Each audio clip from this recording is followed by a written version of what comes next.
یہ ایک لعنت ہے، جب میں ایک راستے پر یہ بجاؤں تو لوگ ہمیں بہت کچھ دیں گے، ہم بہت خوش ہیں، ہم ان سے پیار کرتے ہیں، ہم ان سے محبت کرتے ہیں موسیقی سے۔ تقریباً 30 سال سے ہم یہ بجاتے ہیں، سرنا، شہنائی، بانسری، کلارنٹ، یہ تو ہمارے بڑوں نے کیا ہے۔ تو ہم جو ہے نا یہ بھی بجاتے اور ہارمونیم بھی بجاتے۔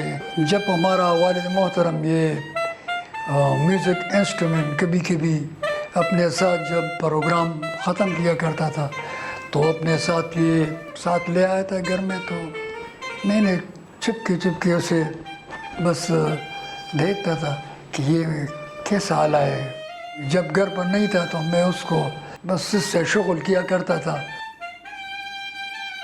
کلارنٹ جو ہے نا یہ 2 قسم کا ہوتا ہے جی، ایک جو ہے نا جرمنی والا ہوتا ہے، اس کو وہ ولایتی بولتا ہے، ایک سیالکوٹ والا ہے۔ تو ولایتی جو ہے نا یہ پائیدار ہوتا ہے، اس کا تقریباً 30-40 ہزار روپے تقریباً ہوتا ہے نا۔ نیا تو ابھی پچھلے آتا تھا، ابھی تو نہیں آتے، لیکن یہ پھر لوگ منگواتے ہیں۔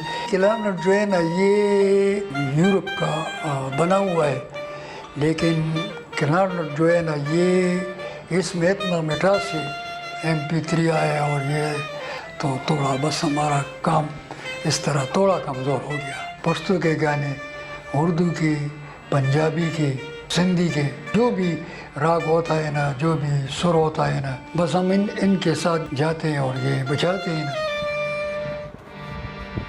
ہمارا بزرگ، ہمارے رشتہ دار، ہمارے فنکار ساتھی وہ بھی شغل میلا کرتے ہیں نا، ان پر تھوڑا سا اثر ڈالا ہوا ہے، لیکن پھر بھی ہم موسیقی سے پہلے بھی پیار کرتا تھا، اب بھی پیار کرتے ہیں نا۔